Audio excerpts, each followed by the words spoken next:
വട്ടശ്ശേരിൽ ഗീവർഗീസ് മാർ ദിവന്യാസ്യൂസ് മെത്രാപ്പോലീത്തയുടെ ഓർമ്മ പെരുന്നാളിനോടനുബന്ധിച്ച് saint Dionysius Vidyajyothi scholarship പദ്ധതിയുടെ ഉദ്ഘാടനം നടന്നു.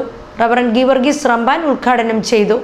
കുരുശ്രേഷ്ഠനായിരുന്ന വട്ടശ്ശേരിൽ ഗീവർഗീസ് മാർ ദിവന്യാസ്യൂസ് മെത്രാപ്പോലീത്തയുടെ ഓർമ്മ പെരുന്നാളിനോടനുബന്ധിച്ച് നടത്തിയ സെന്റ് ഡൈനീഷ്യസ് വിദ്യാജ്യോതി സ്കോളർഷിപ്പ് പദ്ധതിയുടെ ഉദ്ഘാടനമാണ് നടന്നത്.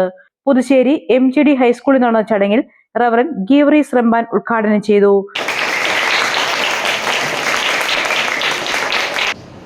പരിശുദ്ധനായ പരിമലത്തിൽ തിരുമേനിയുടെ ശിഷ്യനായ വട്ടശ്ശേരിൽ തിരുമേനി അദ്ദേഹത്തിൻ്റെ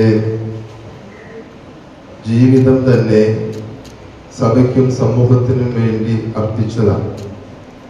പലപ്പോഴും അദ്ദേഹം സഭയ്ക്ക് വേണ്ടി മാത്രം ശ്രദ്ധിച്ച ഒരു മഹാപുരോഹിതനായിട്ടാണ് പലപ്പോഴും പലരും ശ്രദ്ധിക്കുന്നത്. അദ്ദേഹത്തിന്റെ ജീവ ചരിത്രം പരിശോധിച്ചാൽ, പ്രത്യേകിച്ച് അദ്ദേഹത്തിന്റെ ഡയറി കുറിപ്പുകളുണ്ട്, അതൊക്കെ പരിശോധിച്ചാൽ സമൂഹത്തിലെ പ്രശ്നങ്ങൾക്ക് മുൻതൂക്കം കൊടുത്തുകൊണ്ട് തൻ്റെ സമയം മാറ്റിവെച്ചതിനെ കുറിച്ചൊക്കെ നമുക്ക് വ്യക്തമാണ്.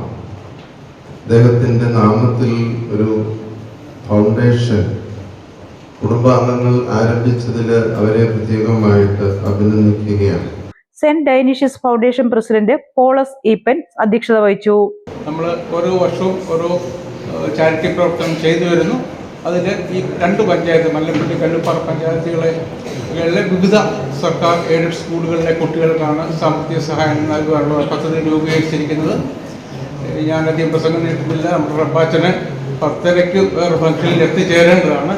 അപ്പോൾ എല്ലാ കാര്യങ്ങളുടെ വിജയത്തിനു വേണ്ടി നിങ്ങൾ പ്രാർത്ഥിക്കണം. Father KY Wilson, block panchayat vice president Aby Mekkarinjattu, കുഞ്ഞുകോശിപ്പോൾ, സാബു ജോസഫ്, ഗ്രാമപഞ്ചായത്ത് അംഗം TB Susan Mathew, head mistress Shiny Samuel, Saji Mathew, Somu P Joseph, Toji Joseph, Biji Mathew എന്നിവർ പ്രസംഗിച്ചു. വിവിധ സ്കൂളുകളിൽ നിന്നും തിരഞ്ഞെടുക്കപ്പെട്ട 92 വിദ്യാർത്ഥികൾക്കാണ് സ്കോളർഷിപ്പുകൾ നൽകുന്നത്.